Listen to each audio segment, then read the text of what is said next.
You just told your friend you're stuck in traffic. You're not. You're still on the couch in your pajamas. But somewhere in the quarter second before you hit send, your face did something you didn't authorize it to do.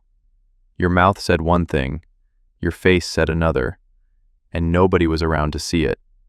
Here's the strange part. You've been doing this your whole life. Every single day, in small ways, you shade the truth.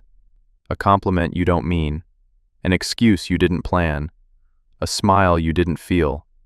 And every single time, for a fraction of a second, your face tells on you.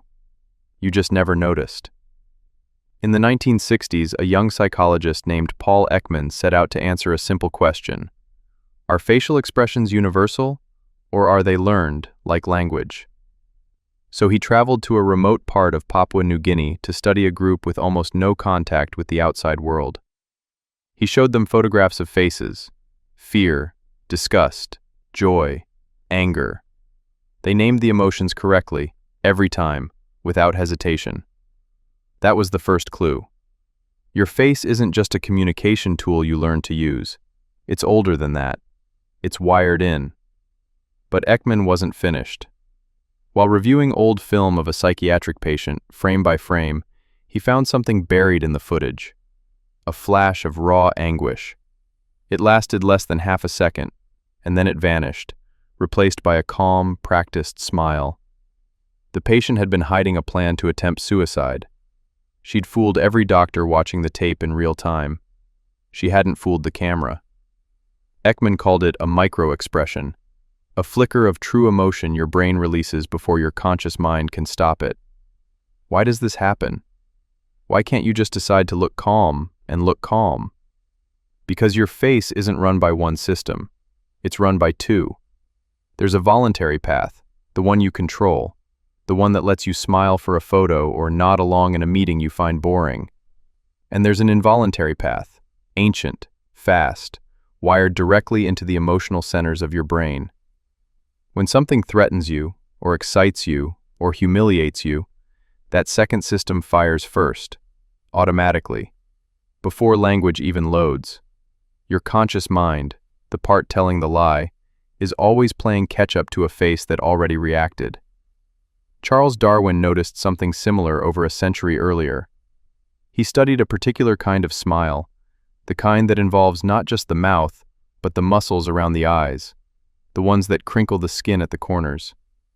He noticed that almost nobody could produce that eye movement on command. You can order your mouth to smile. You cannot easily order those eye muscles to join it. Decades later, French researcher Guillaume Duchenne confirmed it in the lab, and that authentic, full-face smile now carries his name, a Duchenne smile.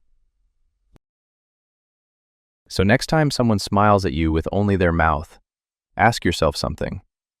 What are they not letting their eyes say? For decades, popular culture ran with this idea and turned it into folklore. You've heard the myths. Liars touch their nose. Liars avoid eye contact. Liars look up and to the left. Investigators, poker players, entire training seminars were built on these claims. Here's the twist nobody expects. Almost none of it is true. In 2003, psychologist Bella DePaulo led a massive review, pulling together over 100 studies on how people actually behave when they lie. The result overturned the folklore. Liars don't touch their nose more. They don't avert their eyes more. In fact, most confident liars maintain more eye contact than truth-tellers, specifically because they know you're watching for the opposite.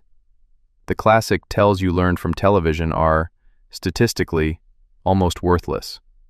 So if the obvious signs are fake, does that mean lying really is undetectable? Not quite. The real signal was never in the gestures. It was in the timing and in the mismatch.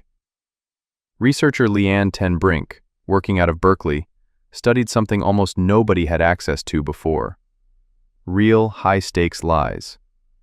Not lab experiments where students lied about a playing card for $5.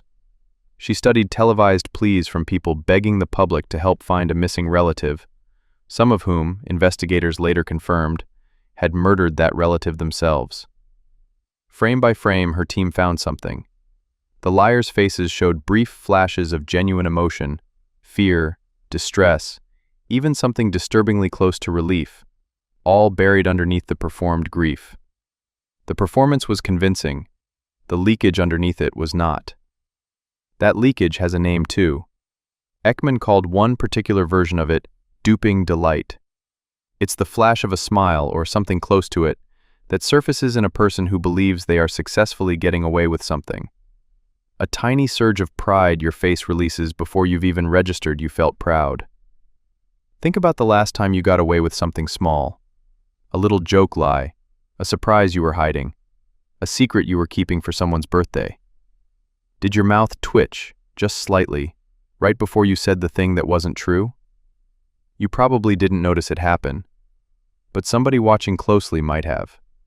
Here's what makes all of this stranger than fiction. You are not just a potential liar in this story. You are also, whether you know it or not, a decent lie detector, just an inconsistent one. Researchers have found that most people perform close to chance when they consciously try to judge if someone is lying, barely better than a coin flip. But when the same faces are shown to people hooked up to devices measuring unconscious attention and physiological response, their bodies react differently to the liars, even when their conscious guesses are wrong. Some part of you is picking up the signal. It's just not making it up to the part of your brain that talks. Which raises an uncomfortable question. How many small lies have you already caught without ever realizing you caught them? Now think about your own face again. Right now, in this exact moment, sitting somewhere reading or listening to this, your face is doing things you have no awareness of. Microadjustments, tiny asymmetries, a muscle near your eye that tightens when something mildly unsettles you. You don't control most of it. You never really did.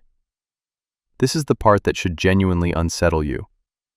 In a world of video calls, dating apps, job interviews conducted through a screen, you have never had more opportunities to lie with less real-time scrutiny. Text doesn't carry a face. A phone call doesn't carry a face. And yet, the moments that matter most, the ones with real stakes, still tend to happen face-to-face, precisely because on some level, we all know the face is harder to fully control. Maybe that's why, deep down, liars still prefer distance. A screen, a message, a voice with no picture attached. Not because it's more convenient, because it's safer for the one thing you can't fully train, the one thing that's been broadcasting since before language existed. So the next time you bend the truth, even a small one, even a kind one, pause for a second afterward. Somewhere in that half second before the words came out, your face already told the truth first. You just told your friend you're stuck in traffic, and somewhere, underneath that sentence, a muscle near your eye already said you weren't.